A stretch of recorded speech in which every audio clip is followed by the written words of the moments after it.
So this is the adductor stretch. I'm going to show you two ways, I guess, modifications to do the adductor stretch.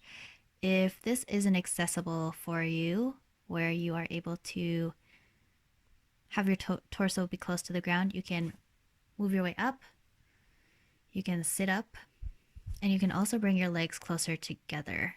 If you are higher on the ground, if you're higher from the ground, if you have more distance, if you have more distance and you put more distance between your legs and your torso, that gives you more space to play around with, and your hips aren't going into that deep of a stretch if you're not ready for it.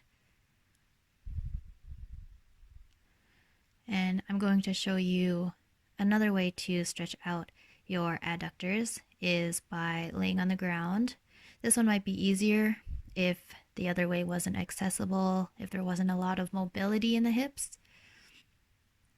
And I know for me, those little tiny muscles in my pelvis are quite tight. So as you can see, my hips like to come up off the ground a little bit, but the idea is that both of your hip bones should be on the ground as best as you can, as best as you are able.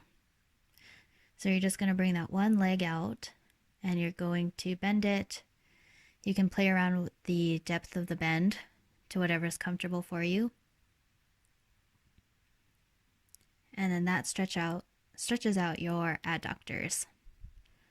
And remember to keep both hips on the ground, planted on the ground if you can.